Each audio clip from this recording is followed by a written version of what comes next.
जय श्री राधे कृष्णा। लक्ष्मी नारायण भगवान की जय। ओम नमो भगवते वासुदेवाय नमः।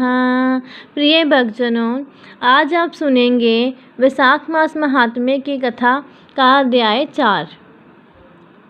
इस अध्याय में महर्षि वशिष्ठ के उपदेश से राजा कीर्तिमान का अपने राज्य में वैशाख मास के धर्म का पालन करना और जमराज की ब्रह्मा जी से राजा के लिए शिकायत करना। मिथिलापति ने पूछा, ब्राह्मण जब वैशाख मास के धर्म अतिशय सुलभ पुण्य राशि प्रदान करने वाले भगवान विष्णु के लिए प्रतिकारक चारों पुरुषार्थों की तत्काल सिद्धि करने वाले सनातन और वेदोक्त हैं, सब संसार में उनकी प्रसिद्धि कैसे नहीं हुई। श्रुतदेव जी ने कहा, राजन, इस पृथ्वी पर लौकिक कामना रखने वाले ही मनुष्य अधिक हैं। उनमें से कुछ राजस और कुछ तामस हैं। वह लोग इस संसार के भोगों तथा पुत्र पुत्र आदि संपदाओं की ही अभिलाषा रखते हैं। कहीं किसी प्रकार कभी बड़ी कठिनाई से कोई एक मनुष्य ऐसा मिलता है जो स्वर्ग लोक के लिए प्रयत्न करता है और इसीलिए वह यज्ञ आदि पुण्य कर्मों का अनुष्ठान बड़े प्रयत्न से करता है, परंतु मोक्ष की उपासना प्राय कोई नहीं करता। तुच्छ आशाएं लेकर बहुत से कर्मों का आयोजन करने वाले लोग प्राय काम्य कर्मों के ही उपासक हैं। यही कारण है कि संसार में राजस और तामस धर्म अधिक विख्यात हो गए, परंतु सात्विक धर्मों की प्रसिद्धि नहीं हुई। यह सात्विक धर्म भगवान विष्णु को प्रसन्न करने वाले हैं, निष्काम भाव से किए जाते हैं और इहलोक तथा प्रलोक में सुख प्रदान करते हैं। देव माया से मोहित होने के कारण मूढ़ मनुष्य इन धर्मों को जानते ही नहीं है। पूर्व काल की बात है, काशीपुरी में कीर्तिमान नाम से विख्यात एक चक्रवर्ती राजा थे। वह इक्ष्वाकुंज के भूषण तथा महाराजनिक के पुत्र थे। संसार में उनका बड़ा यश था। वह अपनी इंद्रियों पर और क्रोध पर विजय पा चुके थे। ब्राह्मणों के प्रति उनके मन में बड़ी भक्ति थी। राजाओं में उनका स्थान बहुत ऊंचा था। एक दिन वह मृगया में आसक्त होकर महर्षि वशिष्ठ के आश्रम पर आए। वैशाख की चिलचिलाती हुई धूप में यात्रा करते हुए राजा ने मार्ग में देखा, महात्मा वशिष्ठ के शिष्य जगह जगह अनेक प्रकार के कार्यों में विशेष तत्परता के साथ संलग्न थे। वह कहीं पौंसला बनाते थे और कहीं छाया मंडप। किनारे पर झरनों के जल को रोककर स्वच्छ बावली बनाते थे। वहीं वृक्षों के नीचे बैठे हुए लोगों को वह पंखा डुलाकर हवा करते थे। कहीं ऊख देते, कहीं सुगंधित पदार्थ भेंट करते, कहीं फल देते थे। दोपहरी में लोगों को छाता देते और संध्या के समय शरबत। कोई शिष्य घनी छाया वाले वन में झाड़ भुराकर साफ किए हुए आश्रम के प्रांगणों में हितकारक बालुका बिछाते थे और कुछ लोग वृक्षों की शाखा में झूला लटकाते थे। उन्हें देखकर राजा ने पूछा, आप लोग कौन हैं? उन्होंने उत्तर दिया, हम लोग महर्षि वशिष्ठ के शिष्य हैं। राजा ने पूछा, ये सब क्या हो रहा है? वह बोले, ये वैशाख मास में कर्तव्य रूप से बताए गए धर्म हैं, जो धर्म अर्थ काम मोक्ष चारों पुरुषार्थों के साधक हैं। हम लोग गुरुदेव वशिष्ठ की आज्ञा से इन धर्मों का पालन करते हैं। राजा ने पुण्य पूछा, इनके अनुष्ठान से मनुष्य को कौन सा फल मिलता है, किस देवता की प्रसन्नता होती है? उन्होंने उत्तर दिया, हमें इस समय ये बताने के लिए अवकाश नहीं है। आप गुरुजी से ही यथोचित प्रश्न कीजिए। वे महान यशस्वी महर्षि इन धर्मों को यथार्थ रूप से जानते हैं। शिष्यों से ऐसा उत्तर पाकर राजा शीघ्र ही महर्षि वशिष्ठ के पवित्र आश्रम पर, जो विद्या और योग शक्ति से संपन्न था, गए। राजा को आते देख महर्षि वशिष्ठ मन ही मन बड़े प्रसन्न हुए।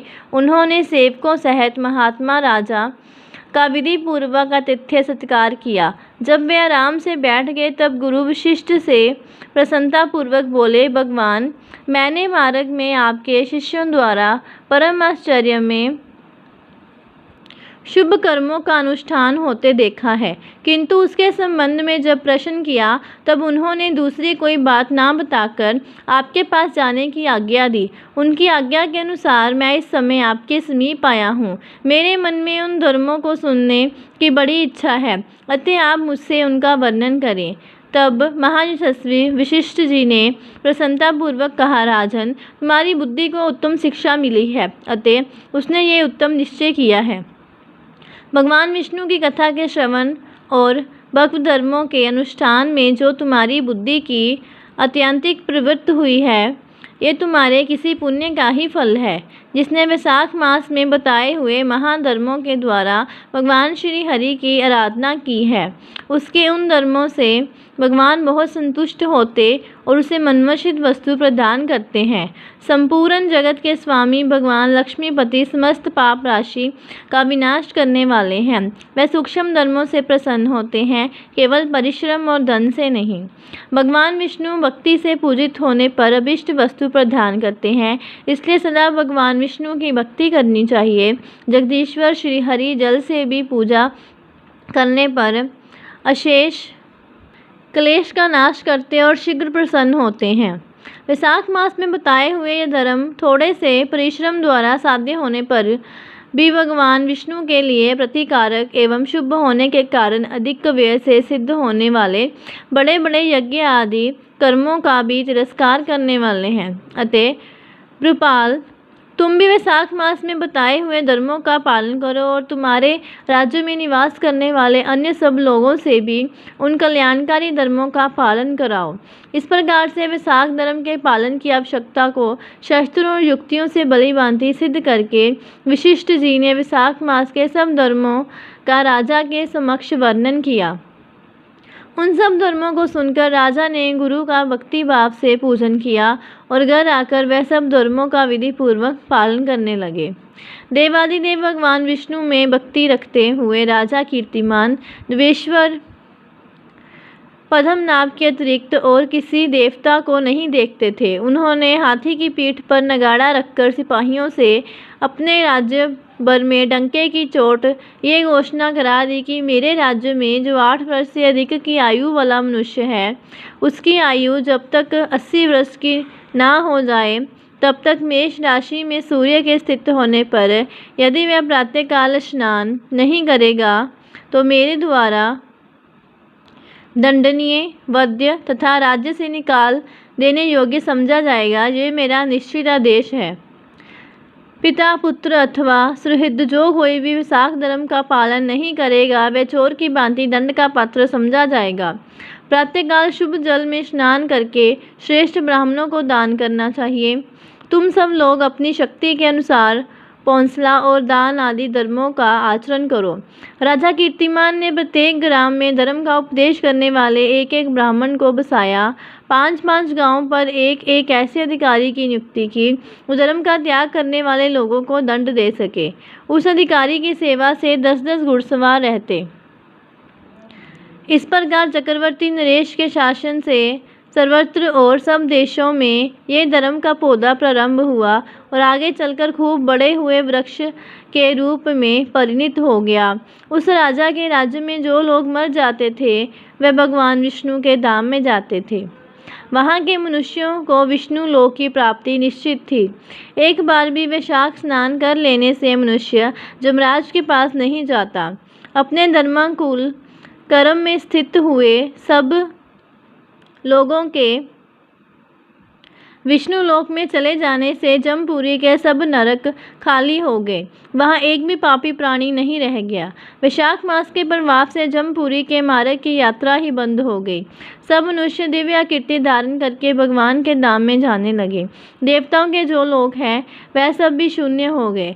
स्वर्ग और नरक दोनों के शून्य हो जाने पर एक दिन नारद जी ने धर्मराज के पास जाकर कहा, धर्मराज, आपके इस नरक में पहले जैसा कोलाहल नहीं सुनाई पड़ता। पहले की भांति पाप कर्मों का लेखा भी नहीं लिखा जा सकता। चित्रगुप्त जी तो ऐसे मौन भाव से बैठे हुए हैं जैसे कोई मुनि हो। महाराज, इसका कारण तो बताइए। महात्मा नारद के ऐसा कहने पर राजा जम ने कुछ दीनता के स्वर में कहा, नारद, इस समय पृथ्वी पर जो यह राजा राज्य करता है वह पुराण पुरुषोत्तम भगवान विष्णु का बड़ा भक्त है। उसके भय से कोई भी मनुष्य कभी विशाख मास का उल्लंघन नहीं करता। उस पुण्य कर्म के प्रभाव से सभी भगवान विष्णु के परम धाम में चले जाते हैं। मुनि श्रेष्ठ, उस राजा ने इस समय मेरे लोक का मार्ग लुप्त सा कर रखा है, स्वर्ग और नरक दोनों को शून्य बना दिया है। अतः ब्रह्मा जी के समीप जाकर ये सब समाचार उनसे निवेदन करके तभी मैं स्वस्थ होऊंगा। ऐसा निश्चय करके जमराज ब्रह्मा जी के लोक में गए और वहाँ बैठे हुए उन ब्रह्मा जी का दर्शन किया जिनका आश्चर्य ध्रुव है, जो इस जगत के बीच तथा सब लोकों के पितामह हैं और समस्त लोकपाल, दिक्पाल तथा देवता जिनकी उपासना करते हैं। ब्रह्मा जी ने जमराज को देखा और जमराज ब्रह्मा जी के आगे पृथ्वी पर गिर पड़े। फिर जमराज के कहा, कमलासन काम में लगाया हुआ जो पुरुष स्वामी की आज्ञा का ठीक ठीक पालन नहीं करता और उसका धन लेकर भोगता है, वह काठ का कीड़ा होता है। जो बुद्धिमान मनुष्य लोभवश स्वामी के धन का उपभोग करता है, वह 300 कल्पों तक त्रियग योनि रूप नरक में जाता है। जो कार्य में नियुक्त हुआ पुरुष कार्य करने में समर्थ होकर भी अपने घर में ही बैठा रहता है, वह बिलाव होता है। देव, मैं आपकी आज्ञा से धर्मपूर्वक प्रजा का शासन करता आ रहा हूँ। मैं अब तक मुनियों और धर्मशास्त्रों के कथनानुसार पुण्य आत्मा को पुण्य के फल से और पाप आत्मा को पाप के फल से संयुक्त किया करता था, परंतु अब आपकी आज्ञा का पालन करने में असमर्थ हो गया हूँ। कीर्तिमान के राज्य में सब लोग वैशाख मास पुण्य कर्मों का अनुष्ठान करके पितरों और पितामह के साथ वैकुंठ धाम में चले जाते हैं। उनके मरे हुए पितृ और मातामह आदि भी विष्णु लोक में चले जाते हैं। इतना ही नहीं, पत्नी के पिता, ससुर आदि भी मेरे लेख को मिटाकर विष्णु लोक में चले जाते हैं। देव, बड़े बड़े यज्ञों द्वारा भी मनुष्य वैसी गति नहीं पाता है जैसी वैशाख मास में मिल रही है। संपूर्ण तीर्थों से, दान आदि से, तपस्याओं से, व्रतों से अथवा संपूर्ण धर्मों से युक्त मनुष्य भी उस गति को नहीं पाता जो वैशाख धर्म तत्पर हुए मनुष्य को प्राप्त हो रही है। वैशाख में प्रातःकाल स्नान करके देव पूजन, मास महात्मा की कथा का श्रवण तथा भगवान विष्णु को प्रिय लगने वाले तदुनुकूल धर्म का पालन करने वाले मनुष्य एकमात्र विष्णु लोक का स्वामी होता है। और जगतपति भगवान विष्णु के लोक की तो मेरी समझ में कोई सीमा ही नहीं है, क्योंकि सब ओर से कोटि कोटि प्राणियों का समुदाय वहां पहुंच रहा है, तो भी वह बरता नहीं है। इस संसार में पवित्र और अपवित्र सभी लोग राजा की आज्ञा से वैशाख मास के धर्म का पालन करके विष्णु लोक को जा रहे हैं। लोकनाथ, उसकी प्रेरणा से संस्कारहीन मनुष्य भी वैशाख स्नान मात्र से वैकुंठ धाम में चले जाते हैं। वह केवल भगवान विष्णु के चरणों की शरण लेने वाला है, जान पड़ता है। इस समस्त संसार को विष्णु लोक में पहुंचा देगा। जो पुत्र, धर्म, अर्थ, काम और मोक्ष के प्रतिकूल चलता हो, वह पृथ्वी पर माता के पेट से पैदा हुआ रोग है। वह अदम पुरुष अपनी माता का घात करने वाला कहा जाता है, किंतु राजा कीर्तिमान की माता और उसकी पत्नी का पुण्य संसार में विख्यात है। उसकी माता एकमात्र वीर जननी है और वह राजा निश्चय ही संसार में बहुत बड़ा वीर है। जिस प्रकार कीर्तिमान मेरी लिपि को मिटाने में उद्यत हुआ है, ऐसा उद्योग पुराणों में और किसी का नहीं सुना है। भगवान विष्णु की भक्ति में तत्पर हुए राजा कीर्तिमान के सिवा दूसरे ऐसे किसी को मैं नहीं जानता जो डंका बजाकर घोषणा करते हुए लोगों को ऐसी प्रेरणा देता हो और मेरे लोक के मार्ग को विलुप्त करने की चेष्टा करता रहा हो। बोलिए विष्णु भगवान की जय, लक्ष्मी नारायण भगवान की जय। तो ये थी वैशाख मास महात्म्य की चौथे अध्याय की कथा। ऐसी और जानकारी प्राप्त करने के लिए और कथाओं को श्रवण करने के लिए चैनल को सब्सक्राइब करें और वीडियो को ज़्यादा से ज़्यादा शेयर करें। जय श्री राधे कृष्ण।